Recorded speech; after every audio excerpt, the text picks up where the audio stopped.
ریاست اور ان کے اداروں کو یہ ملک چلانا نہیں ہے۔ ریاست اگر اس ملک کو چلاتی اور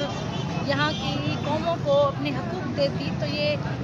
بے گناہ قتل و غارت نہیں کرتی۔ ریاست چاہتی ہے کہ اس ملک کے اندر بھلے سندھی جو ہیں ان کی نسل کشی جاری ہو، بلوچ جو ان کی نسل جاری ہو، لیکن وہ انصاف فراہم نہیں کرے گی۔ ہم بیسک انسانی حقوق اور بنیادی حقوق کی بات کرتے ہیں، پر یہاں پر ظلم تو دیکھیں کہ بلوچ اور سندھیوں کے ساتھ ان کے لوگوں کو، ان کے قومی کارکنوں کو، اور اب جو ریاست نے جو ٹارگیٹ کیا ہے نظریاتی کارکنوں کو، نظریاتی لوگوں کو، ان کو ٹارگیٹ کر انہیں ایکسٹرا جوڈیشل کلنگ اور ٹارگیٹ کلنگ کر رہی ہے اور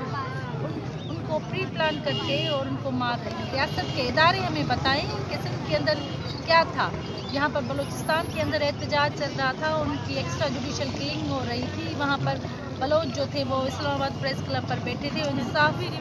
ڈیمانڈ کر رہے تھے، لیکن ان کو تو انہوں نے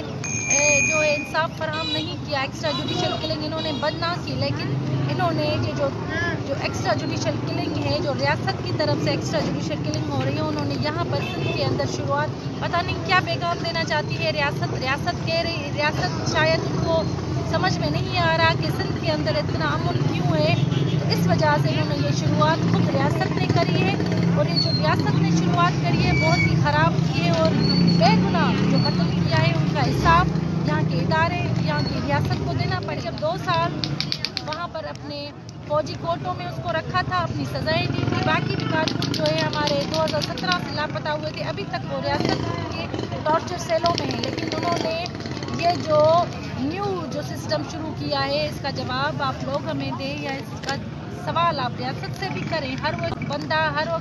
قومی تحریک میں رہنے والا، ہر وہ قومی کارکن یہ سوال لکھے، اپنی پروفائل،